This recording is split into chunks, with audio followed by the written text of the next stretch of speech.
You are Locked On Coogs, your daily podcast on the Houston Cougars, part of the Locked On Podcast Network, your team every day. Welcome to Locked On Cougars, daily podcast about your Houston Cougars. I'm your host, Houston-born teacher and coach Parker Ainsworth. And whether you're a Houston fan or just a hater can step by, thank you for making Locked On Cougs your first listen of the day. Appreciate you making us your first listen each and every day here at Locked On Cougs. I'm recording from a basement of sorts. It is Christmas holidays. More on that later. But as it is Christmas holidays, tell us now down below if you enjoy the conversation, but you don't know what to say. What is on your Christmas wish list or whatever wish list for the Houston Cougars? Now, we've got a lot to talk about today. I want to do a little bit of history reflection on the Fertitta Center. I'm going to talk about a type of layup I noticed and I really liked a lot in this one. Before we get too far, I do want to start off by talking about the four-guard lineup that Houston went with to start the game against A&M Corpus Christi and how that can translate into something much better for them. Now, for starters, we should open with Joan Roberts is fine.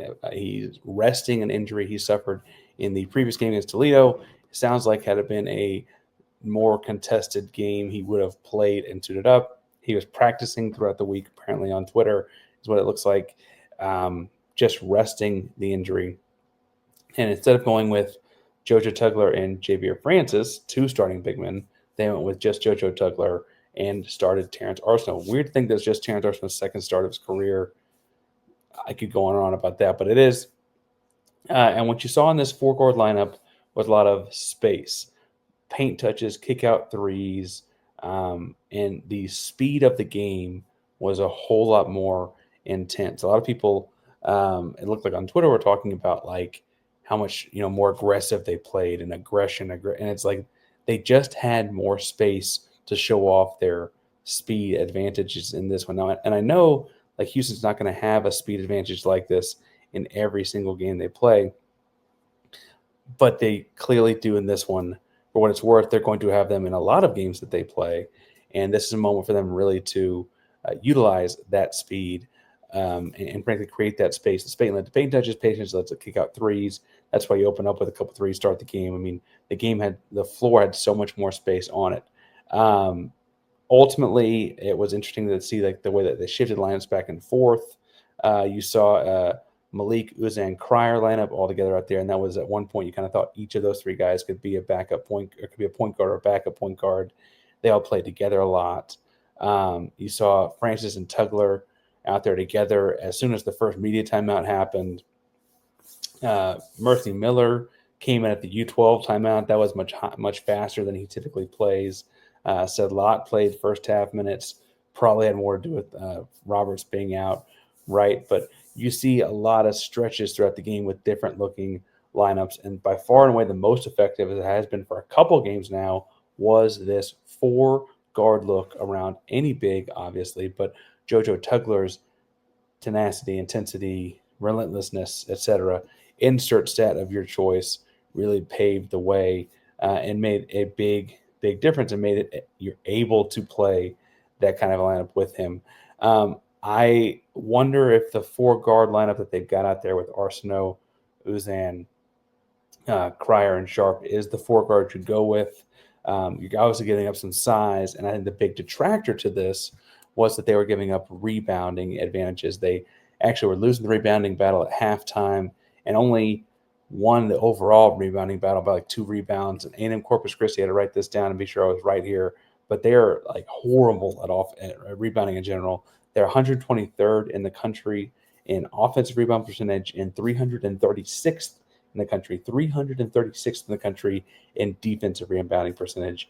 And for a large chunk of the game, they were out rebounding Kelvin Sampson's Houston Cougars, which doesn't seem realistic or possible. But what I do think it tells you, right, is that Houston was finding ways to make up for it on offense. The offense of this game, obviously, A&M Corpus Christi is not the defensive juggernaut that you might see in other teams in the Big 12. That's certainly not Auburn or Alabama or anything like that from the earlier parts of your schedule. But you did have in your starting lineup from behind the arc, Uzan was 2 for 2. Arsenal was 3 of 6. Sharp was 3 of 5. LJ Cryer 5 of 7. Now, I'm not a great mathematician, but that's what, 13 out of 6 and 5 is 11. 7 is 18. 20. 13 out of 20 is pretty darn good for behind the arc from your starting four guards, right? Or four perimeter type guys. And that, again, space and pace with it. You can attack the lane because there's wider gaps. That pulls in more help side for kick out threes and that kind of thing, right? I think this lineup is impactful because of the versatility of Terence Arsenal, right? He can guard fours. He can guard threes. He's got the length. I think I saw a 6'8" wingspan, right, to play with guys from a lot of different spots, even if he is more of a true 6'5" or so himself. And then you also have like the muscle you got of Emmanuel Sharp. He's got a lot of width, like a lot of strength to him, a lot of wingspan as well. And so he can help guard some of those bigger, small forward types along the perimeter. That's kind of been his starting role for 2 years now, right, doing that kind of a thing. Undervalued part of this, though, I think, is also that Miles Uzan's a large point guard at 6'4" himself. That obviously like keeps your average height fairly high. And frankly, the only undersized guy you're playing on the floor once you like sacrifice that you're playing a small four then becomes LJ Cryer.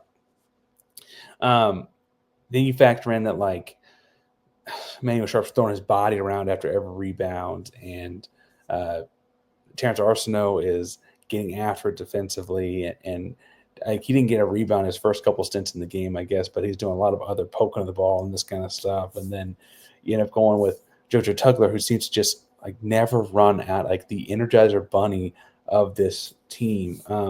It really did feel like they were able to make up for a lot of the size difference and rebounding difference with other ways. Now, they won't be able to do that against everyone, obviously, but I do think what we see from this four-guard lineup is like you're able to – I think you've established that you've got to run this for stretches of the game every game, right? And it might not be with JoJo. It might be with Jawan or Javier. And it might not be with those same four guards. You might put Malik out there because he rebounds extremely well, or Mercy when his offensive game is really firing, or something like that, right? But I do think that these guys, or Ramon Walker, right? I guess we let him off because when he comes back in a few weeks, I do think you've established that this lineup has to see the floor in basketball games because they have the capability on offense to really just blow the doors off of whomever with the space and the shooting and all that kind of stuff.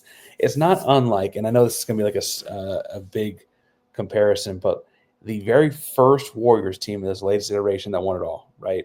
They had the death lineup where they put Draymond Green at the center, Iggy at the power forward, and just run.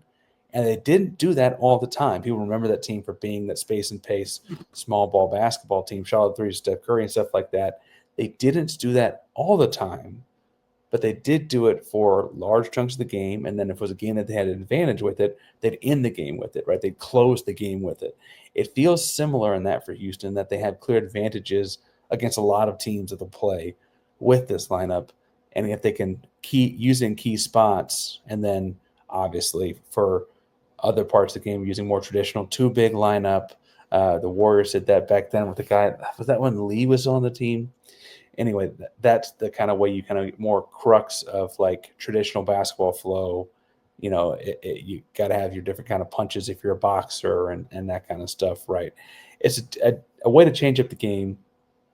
And I can go back and find the clips on it, but we were talking about this several games ago. Houston went with it for a big chunk of this game, and it clearly worked.